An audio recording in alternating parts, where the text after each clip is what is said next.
Big Boss season 7 கடந்த October month start ஆச்சுங்க.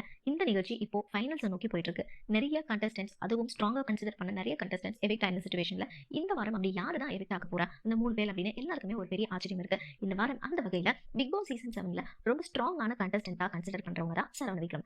போட்டி ஆரம்பிச்ச முதல் வாரத்துல ரொம்பவே ஆர்வமா இருந்தாங்க. எல்லாத்துலயும் ஆக்டிவா பார்ட்டிசிபேட்டும் பண்ணாங்க. அடுத்த வாரம் கேப்டன் ஆனாரு. ஆனா அவரை பிக் பாஸ் ஹவுஸ்மேட்ஸ் யாருமே மதிக்கவே இல்லைன்னு கூட சொல்லலாம். இதனால இவருக்கு மேல மக்களுக்கு நிறைய பெரிய நம்பிக்கை இல்லாம போனது அப்படின்னு கூட சொல்லலாங்க. ஆக்சுவலி பாக்கியலட்சுமி சீரியல் மூலமா ஃபேன்ஸுக்கு ரொம்ப கண்ணன் அப்படின்ற பேர்ல ரொம்பவே வந்து பிடிச்சு, அதுவும் தாய்மார்களா இருக்கட்டும், நம்ம வீட்ல இருக்க நிறைய பேரண்ட்ஸுக்கு இவரை வந்து ரொம்பவே பிடிக்கும்னு கூட சொல்லலாங்க. அப்படிப்பட்ட இவர் பிக் பாஸ் வீட்ல எல்லாரும் தூங்குனதுக்கு அப்புறமா தனக்கு தானே பேசிக்கிட்டாரு. அப்போ கமல் சாரோட வாய்ஸ்ல Bigg Boss title winner Saravana Vikram அப்படின்னு அவருக்கு அவரே சொல்லிக்கிறாரு. இது ட்விட்டர் மட்டும் இல்லங்க, எல்லா சோஷியல் மீடியாலையும் ரொம்பவே வைரல் ஆச்சு. பிக் பாஸ்ல லாஸ்ட் வீக் கண்டஸ்டன்ஸோட ஃபேமிலி உள்ள வந்திருந்தாங்க. அப்போ சரவண விக்ரமோட சிஸ்டர் சூர்யா என்ன சொன்னாங்க அப்படின்னா, பூர்ணிமா அண்ட் மாயா கிட்ட இருந்து கொஞ்சம் தள்ளியே இருங்க அப்படின்னு கொஞ்சம் அழுத்தமா சொல்லிட்டு போயிருந்தாங்க. இந்த சிச்சுவேஷன்ல ஓட்டிங் பேஸ்ல இந்த வீக் எவிக்ட் ஆக போறது சரவண விக்ரம் அப்படின்னு நமக்கு தெரிய வந்திருக்கு.